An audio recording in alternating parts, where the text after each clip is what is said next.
नमस्कार। आज के व्याख्यान में हम एमए उत्तरार्ध के चतुर्थ प्रश्न पत्र विशिष्ट साहित्यकार में प्रेमचंद जी के निबंध संग्रह कुछ विचार में से राष्ट्रभाषा के विकास के संबंध में उन्होंने क्या सुझाव दिए, आज इसका हम अध्ययन करेंगे। प्रेमचंद जी को इस बात पर आश्चर्य और दुख होता था कि नेता लोग राष्ट्रभाषा के प्रश्न को छोटा मोटा मामला मानकर उसके प्रति उदासीन रहे थे। उन्होंने समझा कि ये छोटे मोटे आदमियों का काम है। यदि उन्होंने इसकी गहराई को समझा होता तो उन्हें इसे सर्वाधिक प्राथमिकता देनी चाहिए थी। राष्ट्रभाषा का प्रश्न स्वराज्य प्राप्ति के मामले से जुड़ा हुआ था। देश में एक भाषा के प्रयोग से राष्ट्रभाषा से देशवासियों में एकता की, संगठन की भावना पनपती है और एकता से ही आज़ादी प्राप्त करना संभव होता है। यदि देशवासियों में एकता ना हो, भले ही कुछ लोग अंग्रेजी में कितने ही पढ़े लिखे विद्वान क्यों ना हो, देश को आज़ाद नहीं कराया जा सकता। चुनाव में हार जीत भी होती रहती है, उससे भी आज़ादी नहीं मिला करती। राष्ट्रभाषा का महत्व सचमुच बहुत ही अधिक है। तभी तो प्रेमचंद जी ने इस बारे में कहा था कि आप इस काम को तुच्छ ना समझिए, यही स्वतंत्रता की बुनियाद है। जब देश गुलाम था, उस समय नेताओं ने राष्ट्रभाषा का कोई विद्यालय नहीं खोला था, जो इस बात का प्रमाण था कि नेताओं ने राष्ट्रभाषा के मसले को गहराई से नहीं समझा था। अन्य स्कूल तो सैकड़ों की संख्या में खुले, जबकि उनकी ज़रूरत ही नहीं थी।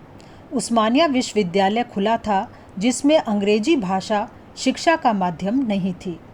उसके बारे में प्रेमचंद जी ने कहा है कि इसका इस दृष्टि से तो महत्व है ही कि इसने अंग्रेजी से मुक्ति पाली है। यदि यह हिंदी उर्दू में एकता स्थापित कराने में सहायक हुआ तो वह उपयोगी सिद्ध होगा। उन्होंने कहा कि इसके अतिरिक्त जो विद्यालय हैं वे तो एक प्रकार से गुलामी के कारखाने हैं।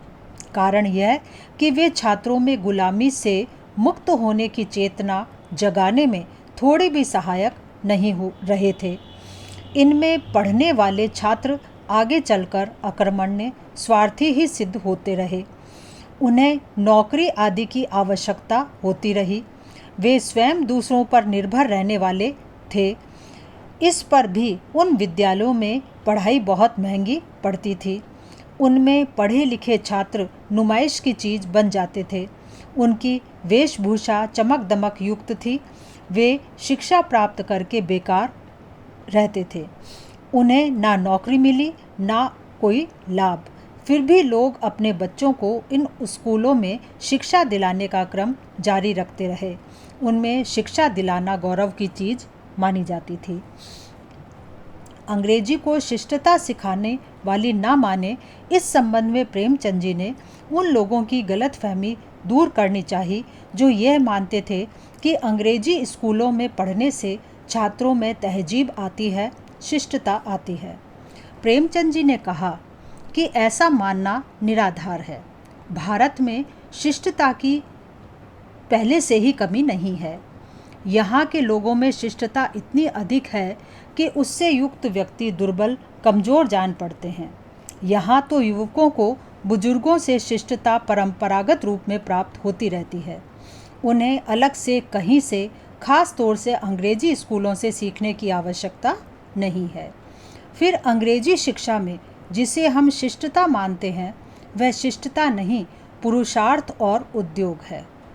प्रेमचंद जी ने बताया कि हम अंग्रेजी शिक्षा को ग्रहण करने योग्य बातें तो अपनाते नहीं, उल्टे अहंकार, लोफरपन, स्वार्थता, बेशर्मी, शराब पीना आदि सीख लेते हैं।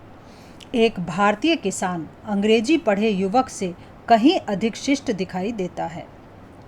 किसान नम्र, मेहमान नवाज, ईमानदार, विश्वासी होता है और अंग्रेजी पढ़ा लिखा युवक शराबी, गुंडा, अक्खड़ और बेहया। इस प्रकार हमें अंग्रेजी शिक्षा पाकर शिष्टता सीखने की बात नहीं सोचनी चाहिए। हमारे यहाँ तो ऐसे विद्यालयों की आवश्यकता है जिनमें ऊंची से ऊंची शिक्षा राष्ट्रभाषा में मिल सके। किसी ने भी राष्ट्रभाषा का विद्यालय आज तक नहीं खोला। ऐसा नहीं है कि युवकों में भाषा पढ़ने की इच्छा नहीं है, वे पढ़ना चाहते हैं, परंतु पढ़ने के लिए उन्हें विद्यालय प्राप्त नहीं है। भाषा की शिक्षा का प्रबंध जो भी हुआ बहुत ही कम था। राष्ट्रभाषा के प्रचार हेतु ड्रामा खेलने के संबंध में प्रेमचंद जी ने कहा कि राष्ट्रभाषा के प्रचार के माध्यम के रूप में अच्छे ड्रामा खेलने को उन्होंने एक सुंदर उपाय बतलाया। प्रचार प्रसार में सहायक तो सिनेमा भी हो सकता है, परंतु कमी यह है कि सिनेमा कुरुचि, विलास, प्रेम, कुवासना भी जगाता है। आवश्यकता इस बात की है कि कुछ लोग अच्छे नाटक खेलने की शिक्षा देने, नाटक प्रदर्शन की अच्छी व्यवस्था करें, क्योंकि इसी से राष्ट्रभाषा का अच्छी तरह से विकास किया जा सकता है। प्रेमचंद जी ने राष्ट्रभाषा के विकास में समाचार पत्रों के उपयोग को भी महत्वपूर्ण बताया है। उनका कहना है कि समाचार पत्र हिंदी में निकलें या अन्य भाषाओं के प्रचार प्रसार में निकलें, उनमें एक कॉलम हिंदी का रहे तो उससे राष्ट्रभाषा के प्रचार प्रसार में सहायता अवश्य मिलेगी। प्रेमचंद जी ने कहा कि हम तो चाहते ये हैं कि राष्ट्रभाषा पूर्ण रूप से अंग्रेजी का स्थान ले ले। हम उस दिन की प्रतीक्षा में हैं जब हमारे यहाँ विद्वान राष्ट्रभाषा में अपनी रचनाएं करेंगे।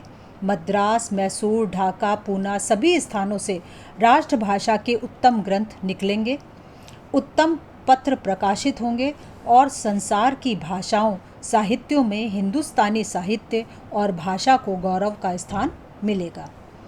प्रेमचंद जी ने कहा कि मंगनी के तो कीमती सुंदर वस्त्र भी महत्व के नहीं होते और अपने तो फटे हुए वस्त्र भी संतोष प्रदान करने वाले हुआ करते हैं। हम विदेशी भाषा के समाचार पत्र आदि प्रकाशित करें, उससे हमारा ना लाभ होगा और ना उससे हमारा गौरव बढ़ेगा। अपनी भाषा में प्रकाशन कैसा भी हो, अधिक लाभप्रद और संतोष प्रदान करने वाला सिद्ध होगा। यह सब काम होगा या नहीं और कब होगा, यह बहुत कुछ हमारी राष्ट्रभाषा और राष्ट्र भावना पर निर्भर करता है। हम राष्ट्र प्रेम रखेंगे, राष्ट्रहित चाहेंगे तो अवश्य ही इस दिशा में प्रयासरत होंगे। प्रेमचंद जी ने राष्ट्रभाषा के विकास के लिए एक यह उपाय बताया कि हम अन्य प्रांतों के साहित्य को हिंदी में ले लें। अभी हिंदी का साहित्य दूसरे प्रांतीय साहित्यों की तरह संपन्न नहीं है। अभी तक तो बंगला साहित्य से ही हमने बहुत सी अच्छाइयाँ ग्रहण की हैं। गुजराती, मराठी साहित्य से भी बहुत कुछ सीखा है। अब तमिल, तेलुगु आदि के साहित्य से भी अच्छाइयाँ हिंदी साहित्य को ग्रहण करनी चाहिए और अपने आप को समृद्ध करना चाहिए। प्रेमचंद जी ने कहा कि हमारा प्राचीन साहित्य है तो काव्यमय और उसमें श्रृंगार तथा भक्ति का वर्णन ही अधिक है। फिर भी सूक्तियों, सुभाषितों से हिंदी बहुत कुछ ग्रहण कर सकती है।